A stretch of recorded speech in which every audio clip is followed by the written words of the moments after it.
Grabar en esta computadora. Ya. ¿Alguien que tenga alguna duda para el control de ejercicio o algo así como bien específico que no tenga tan claro todavía?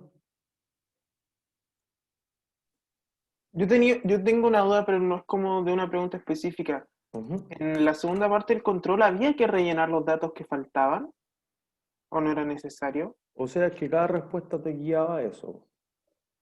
O sea, pero en teoría no era como necesario rellenarlo, solo poner el desarrollo de la pregunta y listo. No, claro. O sea, por eso el desarrollo es súper importante. Es que yo contesté algunos correos porque en el desarrollo, por ejemplo, podría pasar eso. No es solamente que nosotros estemos pensando, oye, que van a hacer trampa, que se van a copiar, es por el contrario.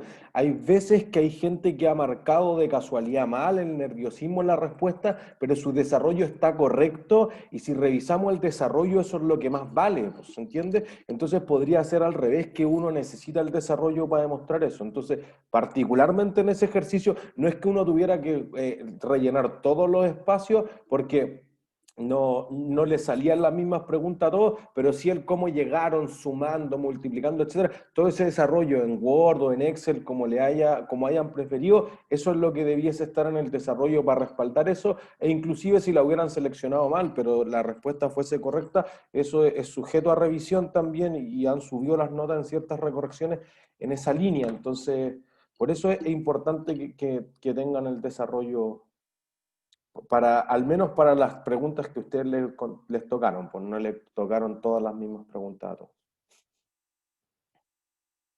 Ok, gracias, profe. ¿Qué otras dudas? ¿No? ¿Todos claros? Listo. Entonces, Profe, lleva una cortita. Sebastián. Para las pruebas, Ujú. si es que nos piden hacer un estado de resultado, hay que dividir todas las utilidades diferentes, o sea, utilidad bruta, operacional, antes de impuestos, después de impuestos, o podemos poner solo la de ejercicio al final. Debiese decir, por ejemplo, si dice, haga los estados financieros clasificados, uno debiese hacer eso, y en el caso del balance, uno debiese clasificar qué es corriente, qué es no corriente, por orden de liquidez y por orden de exigibilidad. Si no lo dijese así, entonces quizá ustedes pueden poner ingresos y gastos nomás y llegar a la utilidad del ejercicio. Ah, ya. O sea, si dice como se pide de estado de resultado, hacemos eso nomás. Claro, si dice clasificado, esa es la palabra clave, tienen que poner margen bruto, utilidad operacional, utilidad antes de impuestos y Ah, utilidad del ejercicio o neta o después de impuestos. ya, eso. ¿Mm?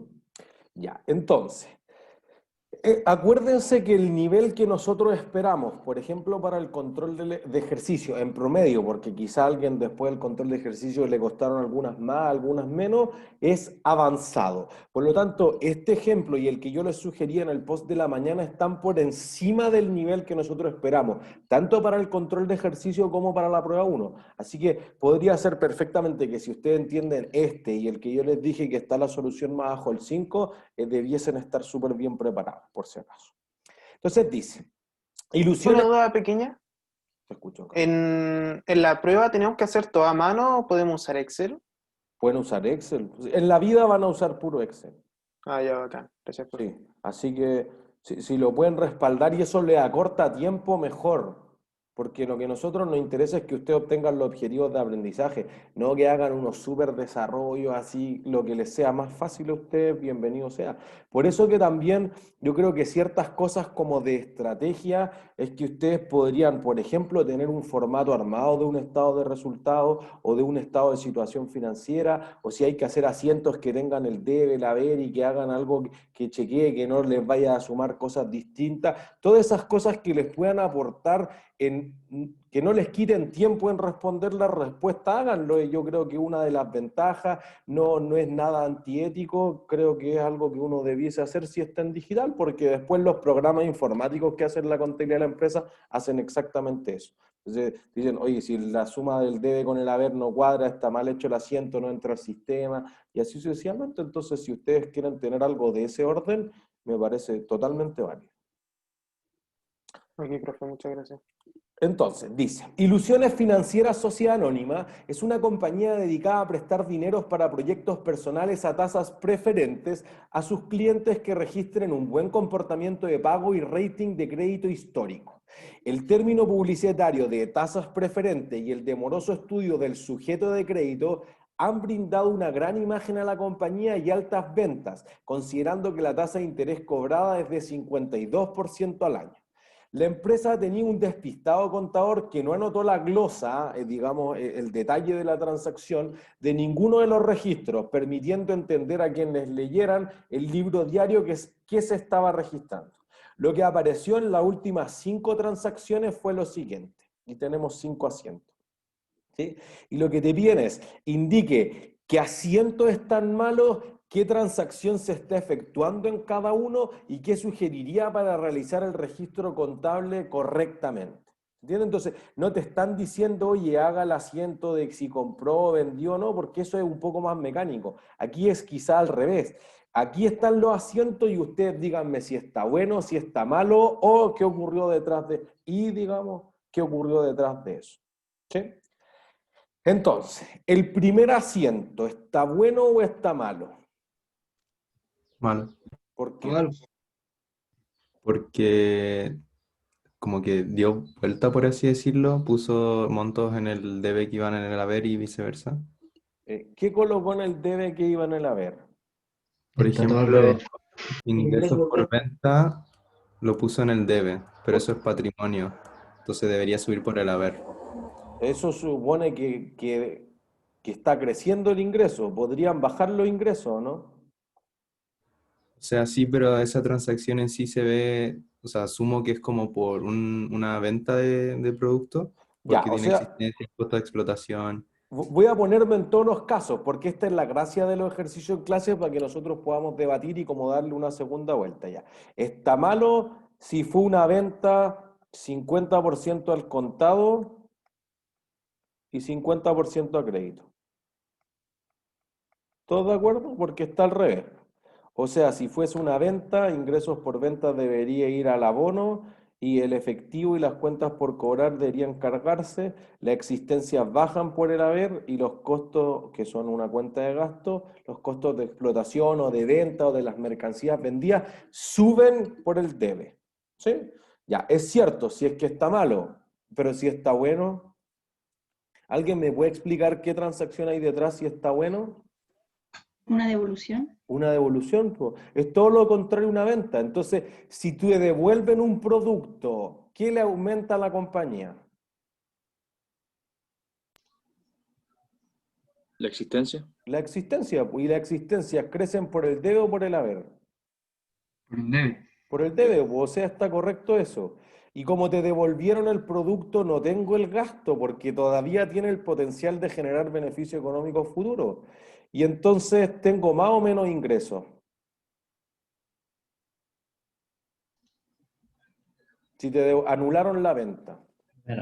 Menos. Y los ingresos crecen por el debe, perdón, por el haber, por lo tanto disminuyen por el debe, eso era lo que quería decir. Y yo le tuve que devolver al cliente lo que me había pagado y ya no me debe nada más, pues porque devolvió el producto. Entonces, si fuese la devolución de una venta, está correcto, no hay ningún error. ¿Se entiende? Podrían darse las dos situaciones. Quizás si pusiéramos algo de este orden en la prueba, por ejemplo, habría que entregar quizá una información adicional, pero la gracia es discutir aquí en la clase que podrían darse las dos situaciones, ¿entiendes? Entonces, quizás no pensemos en este tipo de ejercicio o este tipo de situación en la práctica que está malo, quizás es que está ocurriendo justamente lo contrario. Entonces, a mí me tocó, por ejemplo, antes de nuestro bloque en la clase híbrida el lunes, me tocó reemplazar a la profesora Daniel Moya en su sección. Entonces ellos me decían, ya, pues lo contrario a una venta es una compra. No, no es así. Lo contrario a una venta es la devolución de una venta. Ojo. Lo contrario a una compra es la devolución de una compra.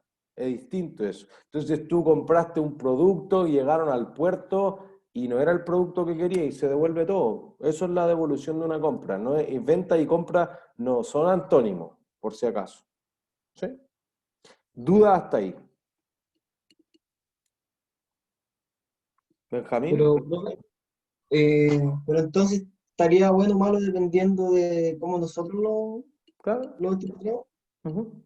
O sea, porque esta pregunta Es como que habría que explicar el detrás y me parece que si uno explicara esto, las dos situaciones tendrían todo el puntaje, por ejemplo, en una evaluación.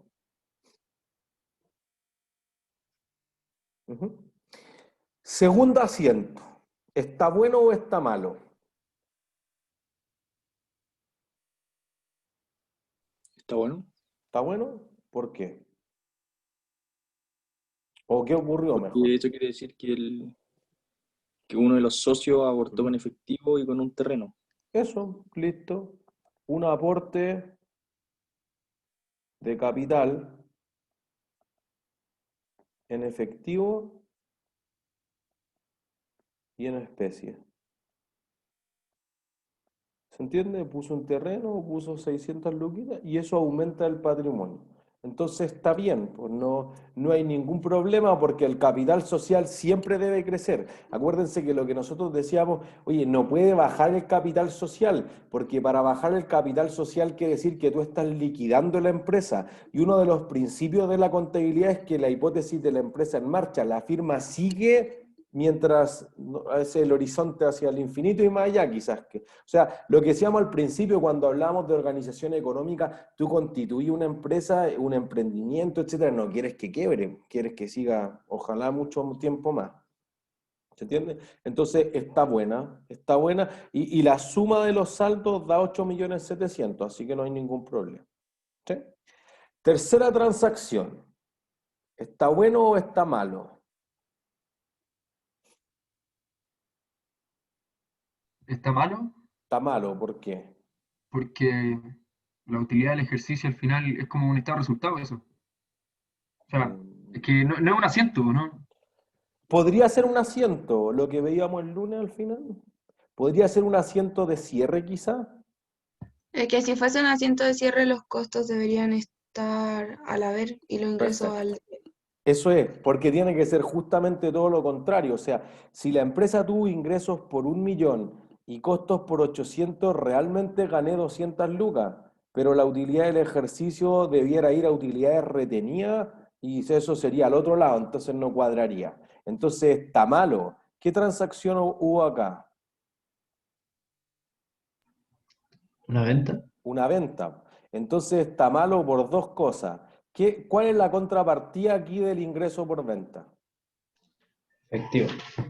Efectivo, cuentas por Efectivo cobrar. o la cuenta por cobrar, perfecto. Y la contrapartida del costo de venta o costo de explotación, Existencia. existencia. ¿Se entiende? Entonces le faltan cuentas. Esto podría ocurrir en que uno dice, mira, me entró tanto, me costó tanto y me gané la diferencia cuando son actividades que no son ordinarias, que no es a lo que tú te dedicas regularmente a hacer. Entonces tú dices, mira, Falabella vendió un camión que ocupaba para distribuir, cierto. Eso tú pones el neto solamente la ganancia o la pérdida por la venta de la propiedad planta de equipo, pero porque tú no te dedicas a vender camiones regularmente. Si tú eres Mahindra, entonces sí tú deberías poner que el costo de la venta separado de los ingresos. Por lo que decíamos al principio, tú quieres evaluar, por ejemplo, cuánto te queda porcentualmente del margen bruto. Esa es una cosa súper importante para la empresa. Si yo margino menos del 40% en el retail, tu empresa va a quebrar tarde o temprano. Pero si tú marginas 55% como Sara, es un éxito. ¿Se entiende? Entonces, por eso como los costos de explotación son una parte significativa de todos los costos y gastos que tiene la empresa, debieran estar individualizados. No puedo decir te gané 100, pero ganaste 100 sobre cuánto, sobre costos de 800, de 1.000, de 10.000, de 100.000 millones, no se sabe. ¿Se entiende? Entonces los inversionistas siempre quieren tener algo más de información mientras esta no sea súper costosa para evaluar, para darle bono a los gerentes, para pagarle dividendo a los accionistas, para pedir préstamos o cualquier combinación de esto. ¿Se entiende? Entonces le Profe, falta. Ajá, Benjamín. ¿costos de explotación es sinónimo de costo por venta o a qué se Tal refiere? cual. Ajá. ¿Sí? Igual a Ah, costo de eso. venta. Y igual al costo de las mercancías vendidas a veces se llama. En los españoles le llaman harto así. Pero justamente vamos a tratar de refinar el tema ahora que veamos los estados financieros de Cencosud, porque quizás costo de explotación es más grande que solamente el costo de la venta. Particularmente en esta empresa te dicen, mira, la empresa se dedica a vender plata, entonces a prestar plata. El concepto de ingresos por venta no es exactamente correcto, porque tu ingreso, dado que tú prestas plata, ¿qué es lo que ganas? Interés. Intereses. Intereses, pues. Entonces, quizás ingresos por intereses. Ah, no, pero es que ustedes me van a decir, no, es que eso lo consideramos no operacional, ya, puede ser muy complejo de evaluar todavía, al menos en esta parte de este curso. Pero entonces, por eso que el costo que yo presto plata, ¿cuál es el costo de prestar plata? No es tan claro. ¿Se entiende? Puede ser más complejo. Si alguien me dice costo de venta, como si yo no te vendí nada, puede ser un error, ¿se entiende? Así que digamos que son lo mismo para nuestros efectos simples, pero para algunas empresas podrían no representar exactamente lo mismo. Ujú. Costos de los ingresos quizás a veces se llaman también, por si acaso. Eso lo vamos a analizar mucho más a la vuelta cuando lleguemos justamente al capítulo que yo estoy escribiendo, que es el de ingresos y costos de actividad ordinaria, por si acaso. ¿Sí? Después entonces, el 4, ¿está bueno o está malo?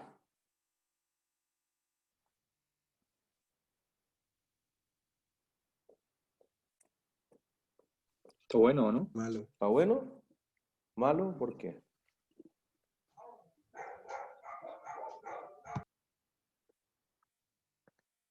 ¿Quién dice que está malo? Yo. ¿Por qué? Porque si ya tenéis gastos pagados por anticipado es porque ya pagaste partes de los gastos Eso es. y más encima después te dicen que tenéis gastos por remuneración por menos de los gastos que ya teníais anticipado y pagaste más de los gastos que teníais por remuneración. Eso es. Al final Perfecto. terminaste pagando mucho más. Terminaste pagando Totalmente. O sea, no podría registrar el activo de gastos pagados por anticipado. Acuérdense que este es un activo si es que no pagaste, pues eso es lo que te dice, que tú pagaste. Entonces, si tú le diste un anticipo al trabajador, que es un gasto pagado por anticipado, es un activo para ti porque te vas a ahorrar el pago en el futuro. Entonces, por esa razón, tú consideras que es un activo, tiene potencial de generar beneficio económico, pero es porque pagaste, pues entonces si pudiéramos corregirlo de una forma, esto debería ser por 300 solamente. ¿Sí? Si además yo digo, mira, es que realmente los trabajadores literal trabajaron, entonces se devenga el gasto. Los gastos crecen por el debe o por el haber. Debe. Por el debe. Entonces esto debiese estar al otro lado. Entonces está como doblemente malo, si quieren. ¿Se entiende? Y como yo dije ya, pues, pero yo ya le había pagado una parte, le había pagado 200, entonces uno debería decir ya, pues esto debiera ir hacia el otro lado y no sé, te queda bien malo. ¿Se entiende? No cuadra por ninguna parte. O sea, un asiento bien hecho sería un cargo a gasto por remuneraciones por 200 y un gasto, perdón, y un abono a gastos pagados por anticipado por 200. Si no, debiese ser por el contrario, gastos por remuneraciones por 500, gastos pagados por anticipado 200 y salidas de efectivo por 300. Ahí sí, entonces este hacia acá y este hacia acá. Eso sí tendría más sentido. ¿Se entiende? Que el gasto fuera por 500, yo ya le había anticipado 200, entonces ahora les pagué los últimos 300. Profe, yo no lo entendí. ¿Qué parte? No, ¿Nada? no entendí nada en realidad, porque no entiendo qué relación tiene gastos pagados por anticipado por gastos de remuneraciones. Si gastos pagados por anticipado puede ser cualquier otra cosa menos remuneraciones. No, es que en este caso es solamente remuneraciones. O sea, por ejemplo, si nosotros dijéramos opción 1, ya, el devengo de gastos por remuneraciones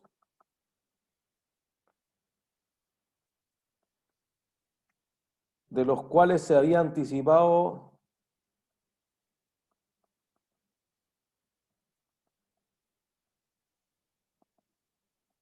200.000. Ya, ¿cómo hago ese asiento?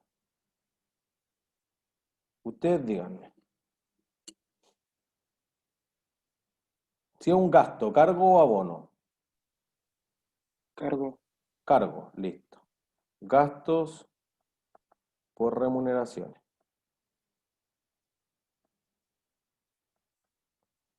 Ya. Gasto entonces por 500. ¿Con qué pagué esos 500? Primero, Profe, pero ahí debería como abonarse a gastos pagados por anticipado, eso. ¿no? Pagué primero con el activo que ya existía. Gastos pagados por anticipado, que eran 200. Y entonces la diferencia la salto. En este caso te decía en efectivo. Alguien me podría decir, no, le quedo debiendo los 300 a los trabajadores. Ya, sueldos por pagar o remuneraciones por pagar. Pero si les pagué, entonces debo abonar el efectivo porque ese es el otro activo que disminuye en 300. ¿Entiendes? Ese sería el asiento bien hecho. Si fuese solamente anticipo 200.000 a los trabajadores,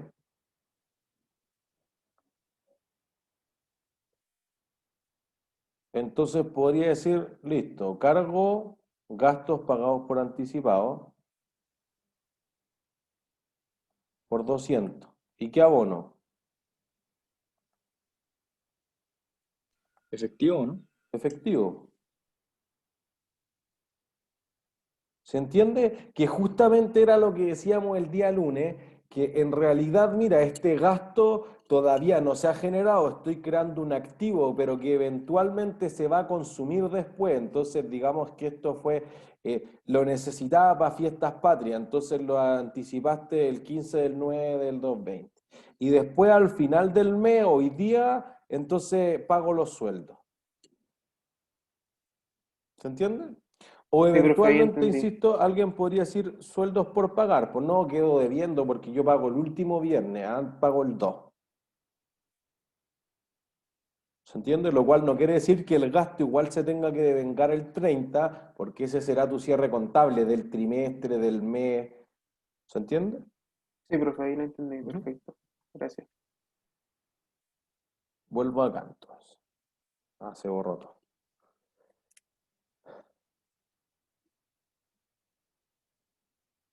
No podemos recuperarlo. Lástima. Entonces, ya, estaba doblemente malo. O sea, esto no tenía ni pie ni cabeza. El último asiento, que no tiene más. Ahí, no tiene más. Entonces, ¿el último asiento está bueno o está malo? Mal, Está malo, ¿por qué? porque el ingreso por venta está en el debe. Puede ser una devolución como en el primero. Puede ser una devolución, ya. Eso es bueno. Si hay una devolución de una venta, igual está malo. ¿Por qué? Porque Que no, le falta lo del no inventario. están devolviendo Eso. nada. No te han devuelto nada, pues eso es obvio, perfecto. Entonces faltan, uno, la existencia, los inventarios, como quieran llamarlo, y también qué falta anular si te devolvieron ese inventario. Los costos. Los costos, costos de venta o costos de explotación. A mí siempre me acomoda más costos de explotación. Si para ustedes es más cómodo costos de venta, ocupen costos de venta, no se compliquen con eso. ¿Sí? Por el otro lado, podríamos decir, no, pues, está malo porque es una venta. Si es una venta nomás, entonces también está malo, ¿por qué? Porque ahí Porque los están al ingresos irían revés. al haber. Ya, pues, está al revés. Y además, y le falta los costos. Si los ingresos no se generan solos, ninguna empresa obtiene el 100% de sus ingresos como utilidad, es imposible eso. ¿Entiendes? Hay costos asociados, entonces por eso que uno dice que el asiento de venta siempre es doble, o tengo una parte que está relacionada a los ingresos, más lo que te haya pagado, más lo que te haya quedado por cuenta por cobrar, pero además tienes un costo de generar esa venta que generalmente, al menos para efectos de este curso, está relacionado con el inventario que yo estoy entregando.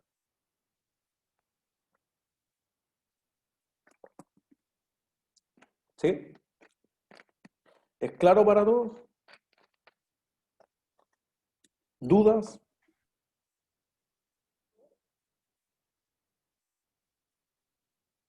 ¿No hay dudas? Yo tengo una duda, en la prueba nos pondrían como la ficha de lo que pasó, ¿no? Como si es que nos preguntan si está bien o no el asiento. Claro, o sea, hemos preguntado eso, o hemos dicho, mira, esto es el asiento, o sea, yo me acuerdo haber hecho algo, lo hicimos acá también, pero me acuerdo que venía de una prueba de las Chile, que pregunté algo así como, mira, aquí hay 3 asientos, aquí hay 3 cuentas T, aquí hay 3 hechos económicos, y aquí está el balance desagregado hacia el lado como de 8 columnas, y ustedes vean que se movieron algunas cuentas. Entonces, como en todos los formatos posibles, ¿qué ocurrió detrás?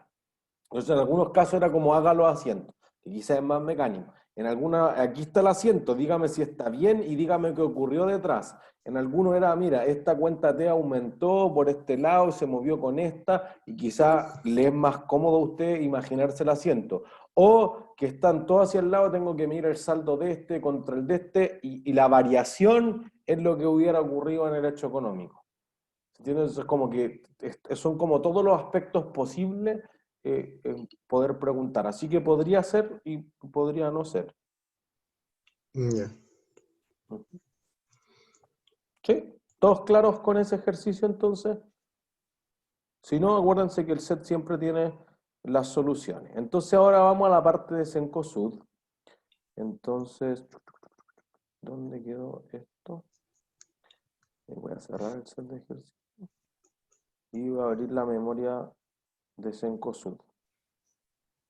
Entonces, la memoria de Cencosud, que nosotros la revisamos al principio del semestre, si no, está en los primeros archivos del webcurso, del webcursos común, el que se llama Ayudantía y Material Docentes, también está. ¿Sí? Entonces ahí te dice, mira, ¿qué países opera Cencosud?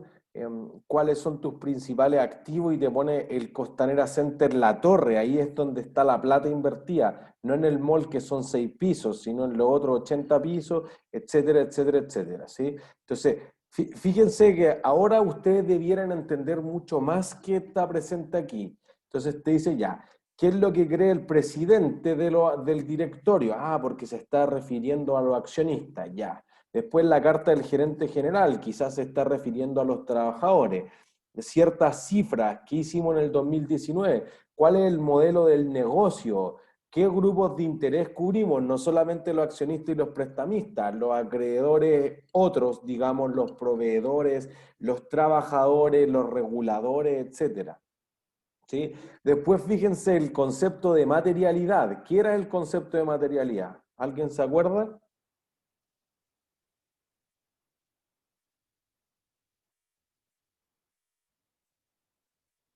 ¿A qué se refería con que una transacción o algún hecho económico fuese material? ¿Eso que puede ser medible? O, Es cierto, puede ser medible, es algo mínimo para que sea material, pero, pero requiere algo más. El que sea la materialidad se refiere a todas aquellas decisiones que toma la empresa que son relevantes para tomar decisiones. Entonces, por ejemplo, nosotros tratamos de ejemplificar esto diciendo, mira, la pizarra para la universidad, ¿será un activo o será un gasto? Un activo. ¿Por qué? Porque igual es esencial para poder hacer las clases. Los plumones entonces, ¿serán un activo para la universidad o no? Es más gasto, porque igual no te fijas ahí en la vida útil que le queda si es que la pizarra se empieza a poner azul, o sea, se le empiezan a quedar las marcas de los plumones es como pegadas y no se le empiezan a salir, igual te das cuenta. El plumón si es que se acaba, te das cuenta cuando se acaba, que ya no pinta. Ya, o sea, en uno hay control y en otro no hay control. ¿Se entiende? Si yo controlo es una de las características de definir si es un activo. Entonces tú podrías decir, mira, en realidad yo vendí hoy día, me van a pagar en 30 días, en 60, en 90 días, pero pero podría ser que me paga exactamente lo mismo, no voy a hacer la diferencia por los intereses que le cobro, por ejemplo, porque es muy bajo. Pero si dicen, no, pues la mitad de mis ingresos proviene por intereses, otra cosa, es material. Entonces, ¿dónde está esa línea en lo que es importante o relevante para tomar grandes decisiones? Es lo que va a presentar la empresa. Por eso que fíjense, ahí te dice, oye, nosotros mandamos a hacer un estudio profesional que nos dice cuáles son los valores y en qué situaciones es material, que nosotros nos fijemos en cuánto confort queda en el baño, o cuánto jabón queda, o cuánto están sacando de no sé qué hojas de impresora y de tinta, y cuándo no es material. ¿Se entiende? Y ahí te después dice, mira, la matriz de temas relevantes, o sea, a nosotros nos preocupa esto en Colombia, pero con el Jumbo. Pero en Argentina nos preocupa más con el ICI y así sucesivamente. ¿Se entiende? Con los distintos negocios que veíamos al principio. Entonces, tengo que ver cómo controlo los riesgos, quiénes son los directores. Acuérdense que nosotros decíamos, como una sociedad anónima tiene 5.000 accionistas, entonces no van a tomar decisiones nunca, elijo un directorio. Entonces hay algunos que se preocupan del marketing, otros del cumplimiento ético, otros de finanzas. Bueno, cada uno hace un comité de directores. ¿Entiendes? Entonces ahí están ciertos datos, los compromisos que tengan, etc. Y ya la parte más dura, la que nos importa a nosotros, fíjense que la memoria tiene 785 páginas. O sea, no es corto. ¿Por qué tiene 785 páginas? Ahora no lo alcanzo, señoriza. A ver. Acá. 785 páginas. ¿Por qué? Porque el negocio es difícil, tengo 5 negocios distintos en 6 países distintos, hartas empresas que están en otras monedas, que pedí préstamo en otras monedas, etc. No es fácil. Y entonces fíjense que te hablo de todos los otros temas, un tiempo o le asigno páginas importantes, 197, pero las siguientes 500, no, más de 500, 588 son los estados financieros. ¿Entiendes? Y ahí está. El análisis razonado, que creo que va a quebrar, que no va a quebrar, que si las filiales, que cuál es la responsabilidad, que los auditores lo firmaron, etc. Entonces, fíjense que te importan las políticas ambientales, cuánto ganan los gerentes, etc. Pero eso no les dedico tanto tiempo al menos como a los estados financieros. Para que ustedes entiendan, y Cencosud es la empresa más grande de Chile por ventas, es la que tiene los mayores ingresos por venta de Chile, para que se hagan una idea. ¿Sí? Entonces, yo voy a ir directamente a la parte, voy a avanzar acá mejor, si no, no voy a llegar nunca. Voy a ir directamente a los estados financieros, porque lo que nosotros queremos entender es cuando una empresa grande, las pymes pueden hacer esto también, pero cuando una empresa grande tiene muchos negocios y cosas, cómo se ven los estados financieros reales de una empresa y qué estamos leyendo en cada una de los estados financieros. ¿Sí? Entonces acuérdense, importante lo que estamos presentando, ¿le creo o no le creo? Le creo porque está auditado. Entonces, en nuestra opinión, los estados financieros consolidados presentan razonablemente en todos sus aspectos significativos. Fíjense, 2 conceptos que nosotros hemos acuñado: la situación financiera de Cencosud y las empresas que estén asociadas a ella, los resultados de sus operaciones, los flujos de caja, de acuerdo con la IFRS, las normas internacionales de información financiera. ¿Se entiende? Entonces, fíjense, ¿a qué se refiere con que presentan razonablemente? ¿Alguien sabe qué significa eso?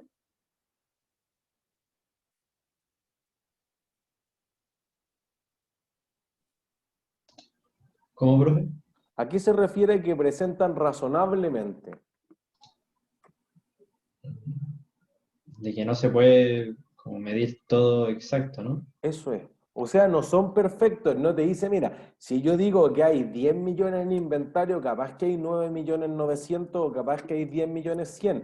Porque yo no me puedo pasear en 2 meses o en 3 meses. Fíjense, dice 19 de marzo y Cencosud es de las que más se demora de la empresa abierta en bolsa en presentar su estado financiero. Pero a ti te dijeron ya, del 2 de enero al 19 de marzo, paséate por todos los supermercados, en Chile, en Argentina, en Brasil, en Perú, en Colombia y en Uruguay. Imposible. Y esos son solo los supermercados, a menos que tenga un ejército de personas trabajando, pero que obviamente no voy a poder pagar eso. Entonces tú dices, mira, yo hice estimaciones estadísticas, por ejemplo, fui a las bodegas, me dijeron que habían 10 millones de cajas. Y yo vi que habían tantas columnas, tantas filas y estimé el volumen. Capaz que entre medio hay algunas cajas que no tengan nada, pero más o menos cumplí con procedimientos que me permiten establecer razonablemente. Que si hay una más o una menos está bien, pero razonablemente había algo muy parecido a eso. ¿Se entiende? Entonces, los estados financieros bajo ninguna normativa en el mundo intentan ser perfectos. Esa perfección toma mucho tiempo y puede quitarle oportunidad. O sea que tú dices, ya, yo voy a auditar todos los países, me va a demorar 5 años. Entonces el 2025 te entrego los estados financieros, ya no sirven. ¿Se entiende? Hay un lapso de tiempo en el que tú tienes que entregar los estados financieros. Y además te dice, mira, en todos sus aspectos significativos. Entonces, ningún banco te va a decir, oye, ¿cuánto papel confort le queda en el baño del Costanera Center del tercer piso? A nadie le importa. ¿Entiendes? Aspectos significativos, pero le va a decir, oiga, usted tiene unos terrenos en Vitacura y al frente del Alto Las Condes y no lo ha usado. ¿Qué va a hacer con eso? Ah, ¿por qué no? Porque lo podría vender en 20, 30, 40 millones de dólares y reducir su deuda, porque está muy endeudada. ¿Usted planea pagar la deuda o planea refinanciar? Porque ha estado súper complicado en no abrir los malls. Ah, ¿cuándo va a llenar la oficina del Costanera Center? Esos son aspectos significativos porque hay mucha plata de por medio. No, si, oye, ¿cuántas frutas se te pudren en el Jumbo de Peñalolén? A nadie le importa eso. ¿Se entiende? La parte significativa donde en realidad los gerentes, los bancos, los accionistas estén concentrados. ¿Se entiende? Entonces, esto es un objetivo de aprendizaje súper importante, o sea, que sean capaces de entender razonablemente, voy a ocupar el mismo concepto, lo que está presente en los estados financieros más que tener que prepararlos, porque cuando ustedes salgan a trabajar, no, es difícil que les toque preparar los estados financieros, pero sí ustedes van a tener que pagar bonos, echar gente, cerrar locales, abrir más locales, ir a pedir préstamos al banco, etcétera, decidir si hacer campañas de marketing o no basado en estos números, pues entonces tienen que entender razonablemente cuáles son esos números. ¿Sí? Ahí fíjense que están todas las notas de todos los juicios contables, las políticas que ha hecho la empresa, etc. Entonces, para ponerlo en números, fíjense que está expresado en miles de pesos. Entonces, fíjense en activos. Alguien, por favor, léame ese número. ¿Cuánto tiene en activos Cencosud?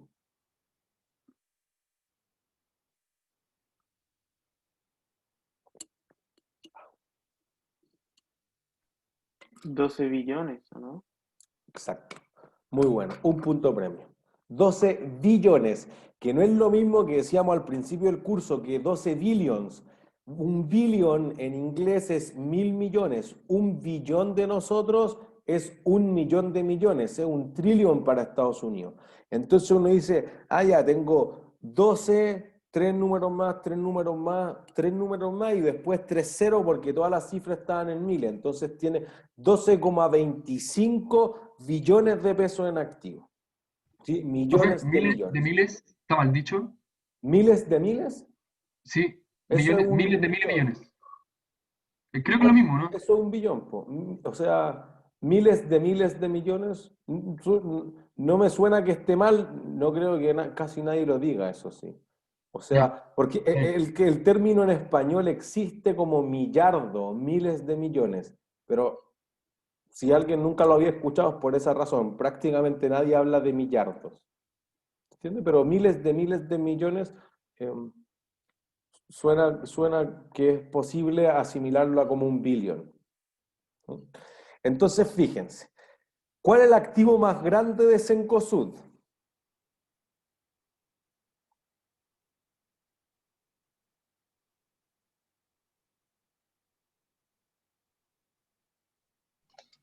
Propiedad, planta y equipo. Ya, ¿y qué serán las propiedades, planta y equipo de Cencosud? Los malls. No, los malls no, pero es una buena aproximación. Los edificios, ¿no? O todo lo que... ¿Qué edificio? El Costanera. No, ese es un mall.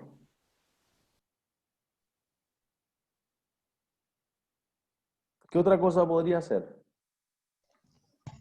Quizás como bodega. Uy, ¿las bodegas?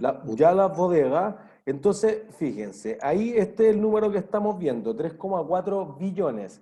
Las propiedades, planta y equipos son todos los activos que la empresa tenga para fines productivos. Entonces tú dices los locales del Jumbo, del Santa Isabel, de Elisi y de todos los negocios que estén asociados a Cencosud, esos son propiedades, planta y equipo. Los malls, que están justamente en la categoría de abajo, es algo levemente más complejo, una propiedad de inversión. Ese ya es un concepto de contabilidad 2, pero en el fondo porque el mall, ¿tú lo construiste para qué? ¿Cómo generó los ingresos ahí del mall? Con otros locales, con otras marcas. Ya, Arriendo. ¿pero qué hago? Pero Arrendar Lo locales. arriendo. Listo, entonces están ocupados por terceros. ¿Se entiende? Entonces como que tú no tienes el control, entonces tú dices, oye, sí, yo tengo París dentro del grupo, pero no sé lo que hace H&M o Forever 21 adentro de la tienda. Ellos pueden hacer lo que quieran, yo solo le arriendo el local. Es distinto a que yo tengo un Santa Isabel y yo hago esto, o yo tengo un París y yo hago esto. ¿Se entiende? Entonces eso hace una diferencia muy significativa. ¿Sí? Pero, profe, Ujú. ¿y la torre del Costanera qué es? Propiedad de ¿Propiedad de inversión. equipo o de inversión? Propiedad de inversión. Porque, y ahí es donde está la mayor parte de la plata, 1.200 millones de dólares ahí en esa torre invertida. El mall valía 250 del proyecto, los otros 950 es la torre. El proyecto completo contemplaba 1.200. Si el hotel valía algo más, le dejo 800 a la torre, pero la mayor parte de las lucas del proyecto completo Costanera Center es la torre que está vacía. ¿Se entiende? Entonces uno dice ahí, perfecto, si yo tengo ese ítem en las propiedades de inversión, después, ¿cuál es el otro activo más grande?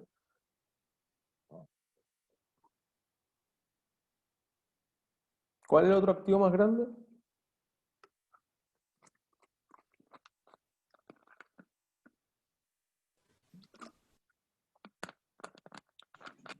¿Plusvalía? Plusvalía, ¿ya? Es cierto.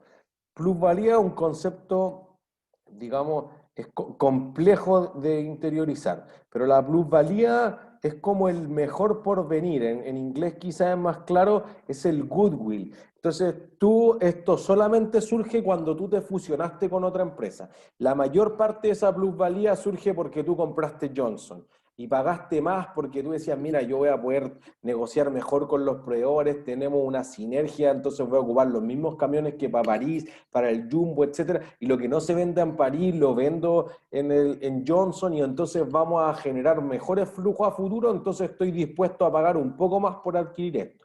Lo mismo con Carrefour Colombia, que ahí hubo una plusvalía importante, entonces como que tú tienes expectativas de que en el futuro te vaya mejor y fuiste y compraste otra empresa, ahí se va a generar esa plusvalía. Es distinto, por eso que plusvalía es un mal nombre. Algunos, cuando uno dice plusvalía, es, por ejemplo, te pusieron una estación del metro al lado de la casa. Si te ponen una estación del metro al lado de la casa, ¿qué pasa con el precio de la casa? Aumenta. Aumenta. Y eso es lo que normalmente se conoce como plusvalía. Esta plusvalía no es eso. Por eso que plusvalía es un mal concepto. Si piensan en goodwill, quizás así como el mejor porvenir o la buena voluntad de que tus trabajadores están comprometidos y que compré así como unas marcas potentes que tienen un prestigio, bueno, todas esas mejoras que tú creas a futuro son un activo. Pero es difícil de contabilizar, ¿sí? Por una razón, porque ¿lo puedo tocar? No. No, entonces es un Profe, intangible. perdón, pero igual no entendí lo que era plusvalía contablemente.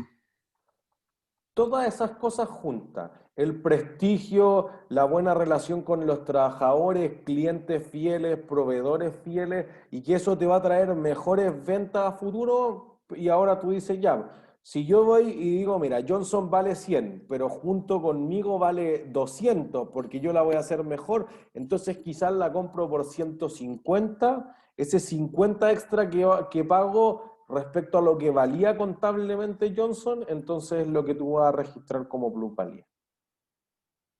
Pero no lo puedo tocar. Es pura aire, si quieren verlo así. A futuro me va a ir mejor, yo creo que, y por ahí voy. ¿Se entiende? Después, ¿cuál es el activo siguiente que tiene más grande? Inventario. Inventario. lo cual es lógico. Oye, tú tienes un supermercado, que eso ya veíamos al principio del curso, acuérdense, el 70% o inclusive un poquito más de las ventas de Cencosud provienen del negocio supermercadista, pero mostrábamos que el negocio más rentable es el de los malls. ¿Por qué? Porque te generaba pocos ingresos, pero casi no tiene costo, entonces en términos de utilidades te genera una porción no menor. ¿Se entiende? Eso mismo le pasa, por ejemplo, a las empresas automotrices. Vender autos, ¿cuánto creen que gano al vender un auto? Porcentualmente.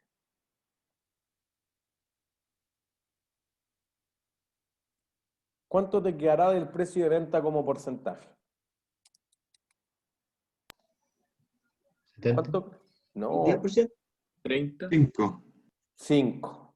Eso es más cercano. Y a veces negativo. Les diría que en los meses más duros, abril, mayo, junio, que fueron muy duros para los concesionarios automotrices, negativo, porque dijeron tengo que hacer caja para pagar sueldo, da lo mismo que pierda 2-3%. Y entonces, por ejemplo, en las regiones más extremas, por ejemplo en Iquique o en Punta Arenas, es más caro todavía, 500.000 pesos llevar un auto hasta Punta Arenas. Y además, como es zona franca, tengo que pagar 100.000 pesos. Ayer estaba en una reunión con un concesionario allá, me explicaba eso. Decía, entonces, si yo me gano, o sea, si el margen que me da el concesionario, no sé, Chevrolet, es menos de 600 lucas, salgo para atrás. Entonces, claro, ahí está el volumen de ingresos, pero en términos de utilidad es súper poquito. ¿Dónde está el negocio para los concesionarios automotrices? ¿Dónde se ganan la mayor parte de las utilidades, creen ustedes? ¿Los préstamos? Servicio técnico. Servicio técnico. Por eso que uno dice, hoy hay que cambiar los frenos ya 500 lucas, una cuestión grosera. Así. Ya, pues ahí está todo el margen. En postventa, en vender las partes, pero el margen es más pequeño. En servicio, en que son todos los servicios distintos de DIP, de desarrolladura y pintura, en DIP y en servicios donde está más la utilidad. Entonces puedo vender 100 millones en autos y puedo, comillas, vender u obtener ingresos de 5 millones en servicio o en postventa y me generan exactamente la misma utilidad. ¿Se entiende? Y entonces aquí te ocurre lo mismo. Oye, el negocio del mall, que son sustancialmente las propiedades de inversión, te genera ingresos que son más pequeños, pero te contribuyen mucho más a las utilidades que el Jumbo y el Santa Isabel, que te generan así unos ingresos, pero que en realidad tienen pocas utilidades, pues el margen es mucho más pequeñito. El líder más todavía, pues el margen final del líder es 3% de Walmart en Estados Unidos, 5% y ese año la está rompiendo así ya, el mejor año de Walmart. Entonces, pero tú dices, oye, Zara, por ejemplo, Louis Vuitton le queda 20-25% de utilidad del ejercicio como porcentaje de los ingresos.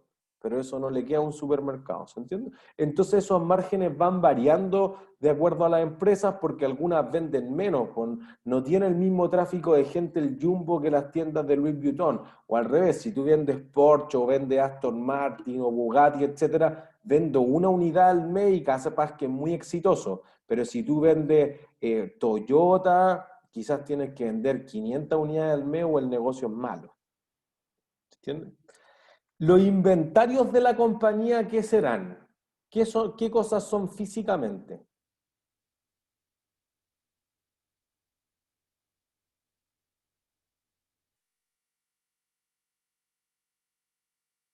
¿Qué cosas son estos inventarios de acá? Puede ser todo lo que se venda, literalmente, como por ejemplo los malls ropa, como los supermercados, realmente es No, inventario. o sea, puede ser ropa, pero ¿de qué empresa? Ah, no, pues nada que ver, porque al final ellos arriendan esas tiendas, ¿no? Eso, o sea, lo que tenga H&M en estantería es problema para los estados financieros de H&M, no tuyo. Vamos. Pero podría ser de París y de Johnson, es cierto. Pero mayoritariamente, ¿qué será? ¿Lo de los supermercados? La comida en los supermercados. Eso es. E inclusive no es todo lo que está dentro de los supermercados, porque una parte de esos inventarios, y lo vamos a ver cuando lleguemos a inventario en consignación, los paga Nestlé, los paga Carosi, los paga CCU, los paga Unilever. Entonces quizá hay una parte, la mitad de todo lo que está ahí para venderse y en el centro de distribución o y en las cadenas de frío, en las bodegas, todo. Bueno, eso, la mitad quizás la paga Cencosud, la otra parte lo pagan los proveedores, en especial los más chiquititos, así como la vaquita tiene que pagar todo. Alguien que le pueda hacer más la palanca a Cencosud, digamos, pelearle Coca-Cola, paga un poco menos. ¿Se entiende? Después, si tú vas a París o a Johnson, tratan de venderte al contado o a crédito. Crédito. A crédito, ¿por qué? ¿Por la tarjeta? ¿Y la Ellos tienen su tarjeta qué propia genera? tarjeta. Intereses. Intereses, y ahí está el negocio. Entonces, fíjense que acá en cuentas por cobrar o cuentas comerciales hay 648.000 millones. Y obviamente, como tú tienes que dar vuelto también, hay un ítem importante que es el efectivo y los equivalentes de efectivo que está acá arriba. 1.000 millones. Esas son tus partidas más fundamentales, digamos, más grandes dentro del negocio y tiene lógica, po. Entonces, lo que debe hacer un ingeniero comercial es tratar de entender si esas partidas representan. En el fondo tú dices, oye, yo soy un éxito, he vendido todo y está lleno de inventario, que es lo que nosotros vamos a hacer al final del semestre. Es decir, oye, es falso eso. Que tenga súper harto inventario quizás no es tan bueno porque no ha podido deshacerse de eso. Entonces quizá hay que tener un poco de inventario para que no llegue la gente y no haya nada que vender, pero tampoco tener un inventario excesivo porque si no se te empieza a podrir la comida, tengo que hacer oferta, estoy fuera de temporada. O sea, el negocio del retail funciona mucho que tú tienes un Key Account Manager y mando al CAM, al Key Account Manager, a ver la temporada al otro hemisferio. Entonces va a Italia, por ejemplo, y te dice, ya, esto es lo que hay que traer. Pero si no la chunta perfectamente y tú te quedaste así como con short en invierno, vendiste cero. Voy a tener que liquidarlo a precio de huevo. Y en especial en el negocio, si tú pudieras decir, oye, en el verano, no sé, estimé mal la demanda por helado y qué hago con eso, se va a vencer. No hay de otra. ¿Se entiende? Entonces es súper sensible a que tú le achuntes justamente a la cantidad que tienes que comprar o producir en el caso de otras empresas. ¿Sí? ¿Dudas hasta ahí? ¿No? Entonces, el balance por el otro lado. Por el otro lado, el balance tiene los pasivos. Ya. ¿Cuál es el mayor pasivo de la empresa? ¿Cuentas por pagar? No. Pero Otros casi. pasivos financieros no Otros corrientes. pasivos financieros no corrientes. ¿Qué serán esos?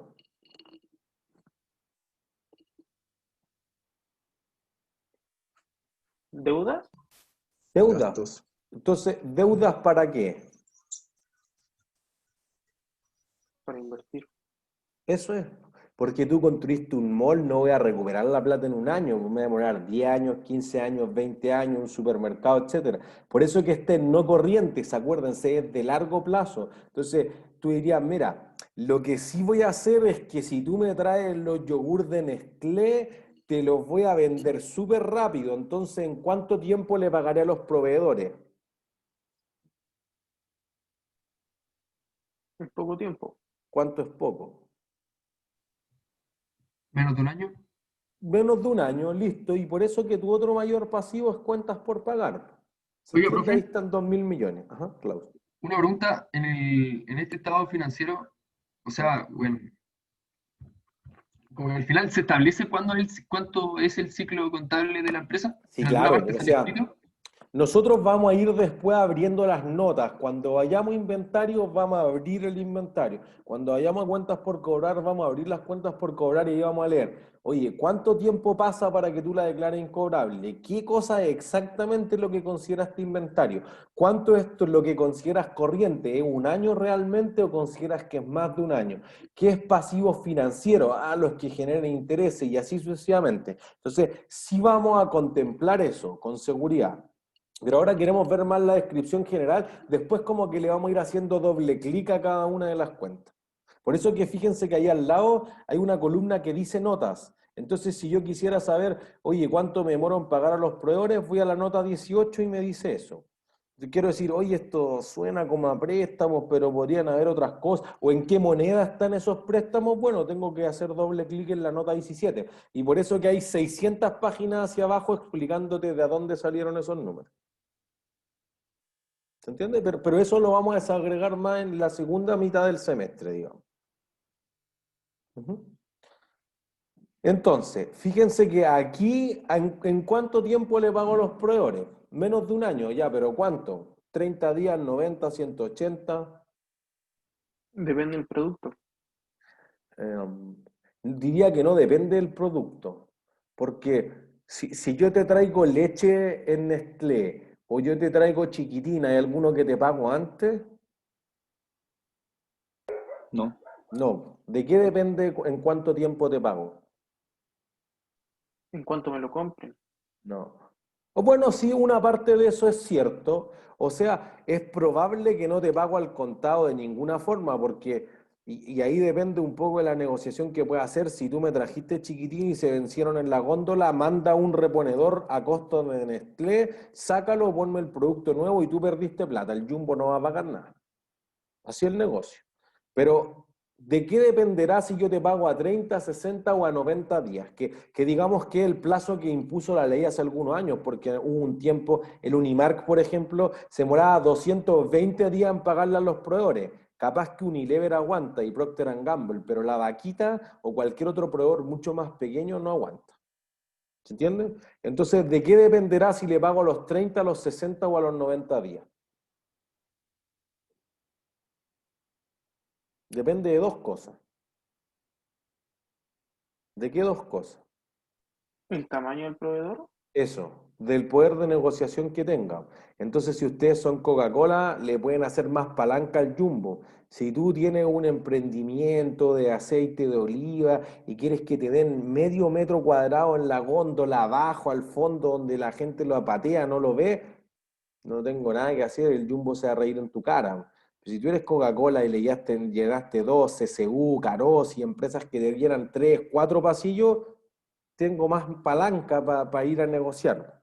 Segundo, dependerá del volumen que tú le compres. Pues entonces, oye, tú tienes conmigo una cuenta por pagar por 10 millones, por 100 millones, por 10.000 millones, por 300.000 millones, es distinto. Pues no me podéis deber 300.000 millones o 10 millones. Quizá eso represente igual súper harto para una empresa pequeña, pero no, si tú me compras más, capaz que te doy mejores condiciones. Entonces, si tú me compras 10.000, yo te doy 30 días, pero si tú me compras 30.000, yo te doy 60 días, y si me compras 100.000, te doy 90 días de crédito. ¿Se entiende? Y fíjense que aquí el Jumbo querrá pagar rápido o lento. ¿Qué creen ustedes? Lento, Lento, ¿por qué? por el costo de oportunidad que le significa el dinero. Eso es, pues, porque fíjense, para pagar al proveedor, ¿qué tengo que hacer? Sacar caja. Sacar caja, ¿y esa caja de dónde proviene? Se supone que de la venta de los mismos productos. Si es que gano plata, que todavía no hemos llegado al estado de resultados, pero si yo gano plata y le pago al proveedor, ¿quiénes no pueden recibir algo?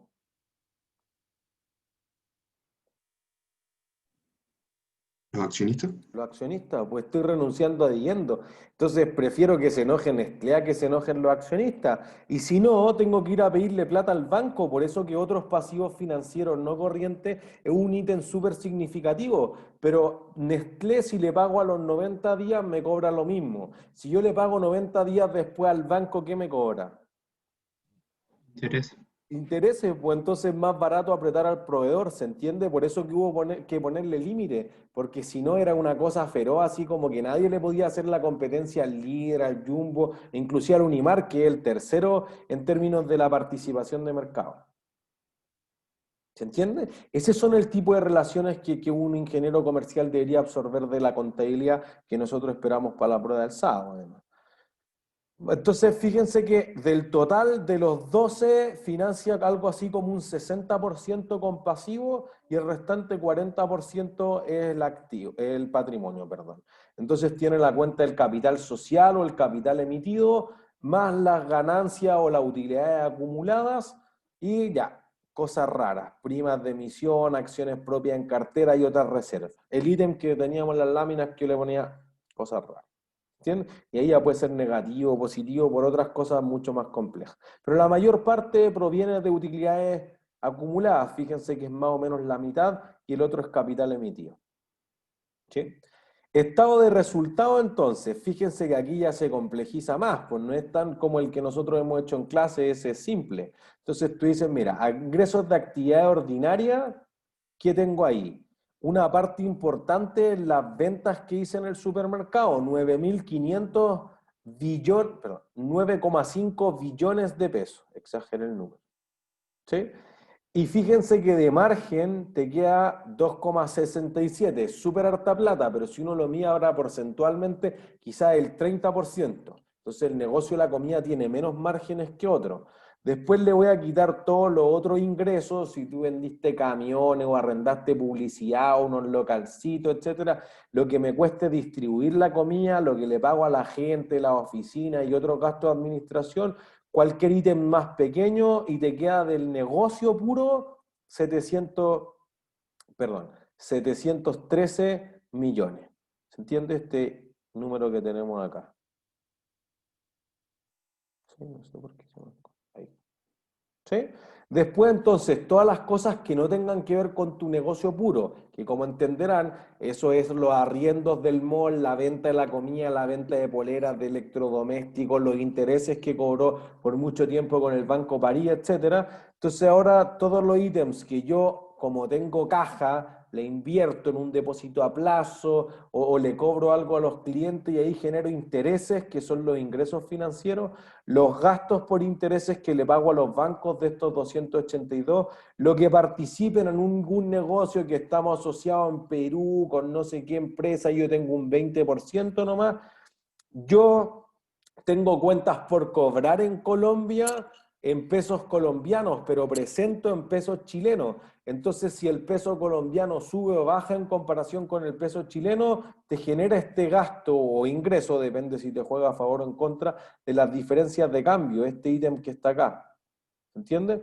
Entonces, también podría ser un gasto, pero no es tu negocio, pues tu negocio no es apostar a que el tipo de cambio suba o baje. Lo mismo con el resultado por unidades de reajuste. Este ítem de acá es cuánto varió la UEF. Tú pediste un crédito para construir Costanera Center por 10 años y lo pediste por 5 millones de UEF. Bueno, la UEF va subiendo, bajando y el pasivo sube y baja proporcionalmente.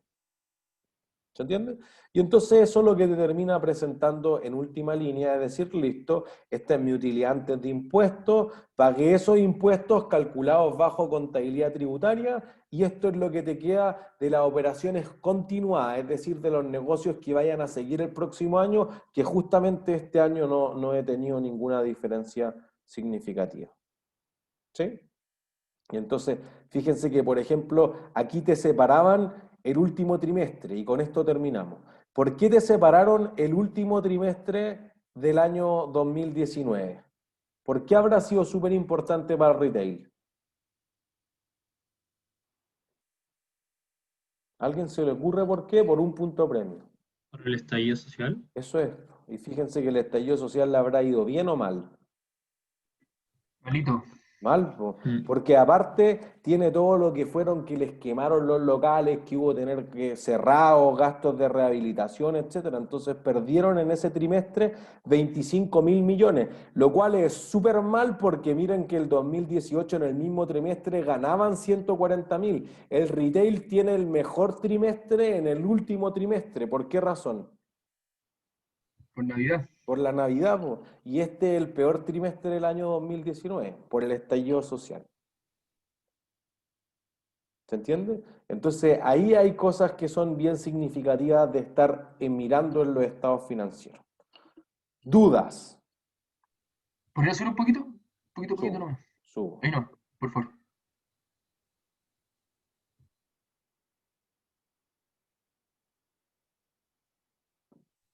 Vale, gracias. Sí, era para ver algo nomás, que me ha quedado duda. Perfecto. ¿Alguien que tenga alguna otra duda? ¿No? ¿Todos claros? Ha sido todo por hoy entonces. Nos vemos el día Profesor, sábado. Cualquier cosa me escriben. Perdón, alguien iba a preguntar. Chao, profe. no, es una pregunta sobre, en el mejor de los casos, si a uno le sobran como puntos por los controles de lectura, en Se el control de traspasan para el siguiente. Se siguiente acumulan. control. Listo. Chau, chau. Profe. Fernando. ¿Cuál es su mail? Está Está en el programa. nicolás.martinez.a@way. Ah, ya, Profe, ¿le sí. puedo preguntar algo del control? Por supuesto. Que lo hice y había un enunciado que me dejó como que según yo no estaba la información correspondiente, decía como esa es la primera parte, decía Ujú, la empresa acepta el crédito que tenía preaprobado, hablaba de los intereses ujú, y porque decía como 3.000 semestral, que iba a ser ujú, el gasto por intereses. ujú. Y después como que las alternativas todas tenían por 3 millones, entonces como que no me cuadraba, no sabía qué me estaba preguntando porque tampoco decía cuánto era el crédito. Pero No sé si me estaba explico. en miles, pues le faltaban 3 ceros porque estaba en miles. Decía M pesos, si no me equivoco. M Ah. pesos, que justamente lo que acabamos de mostrar en Cencosud significa que está en miles, era para que no les quedara un número tan grande. Ah, no recuerdo, puede ser, ¿ah? Que lo hice tarde. O sea, pero cuando se acabe el plazo hoy día en la noche, después todos pueden revisar su solución directamente en el mismo link, pues y ahí ya les va a dar su puntaje y todo para que se hagan una idea. Entonces, si después todavía sientes que te falta información cuando ya puedas ver la solución, entonces escríbeme un correo y encontramos un horario para revisarlo en detalle. Ya, sí, es que en el desarrollo puse como las opciones que tenía, como lo que podía responder con la información que tenía. Igual puse como que falta información. O sea, Ya, cuando no, pero nosotros lo revisamos no faltaba nada, pero si faltara lo recorregimos en el fondo. ya, gracias, profe, que esté bien. Profe, Solo una duda. ¿En el profe. desarrollo es necesario poner como el asiento todo con el haber, el debe a la derecha e izquierda? ¿O puedo hacer como suma, resta y explicar más lo que hice? O sea, yo diría que ojalá sean lo más detallados posible, porque si después como que seleccionaron mal la respuesta, pero además está mal el desarrollo, no hay nada que hacer. O sea, si les falta tiempo yo haría la versión corta, pero mientras más detallado sea el desarrollo, es mejor por cualquier problema que pudiesen tener y que tengamos que resolver a futuro. Vale, muchas gracias, profe. Profe, lo último, ¿el Ujú. impuesto a la renta cuánto es? 27%. Y ese no hay que considerarlo si no lo piden, ¿o no? No, si no lo dicen, no metan ningún impuesto, ni IVA, ni impuesto a la renta, nada todavía. Eso es para la prueba 2. Ah, ya. Profe, Ujú, cuando yo hago los estados de resultados, por ejemplo, ujú, si tengo una empresa que tiene servicio A, servicio B o producto A, producto B, en el ujú. estado de resultados es necesario que separe entre ingresos por servicio A, ingresos por servicio B, o puedo poner ingresos por servicio y la suma del servicio A y B. Puedes hacerlo así. O sea, ¿dónde se separa en la nota de los estados financieros? Si tú pones aquí toda la suma de los ingresos, está bien. O a veces las empresas dicen, mira, esta columna es de A, esta columna es de B, y van separando todos los ítems para abajo para que uno la pueda como visualizar por separado. Pero para Ya, nuestro efecto, si lo juntas todo, está bien en esta parte del curso. ya. Y lo otro, Ujú. sí o sí tienen que ir ordenados los activos por exigibilidad y los pasivos por... Al revés, los activos Al por revés, liquidez eso. y los pasivos por exigibilidad solamente Sí, si te piden los estados financieros clasificados. El clasificado es es la palabra clave. Si ya, no, ya, pónganlo como lo obtuvieron, nomás en orden alfabético, no sé lo que sea. ya. Muchas gracias. ¿Listo? Que estén bien. Chau, chau.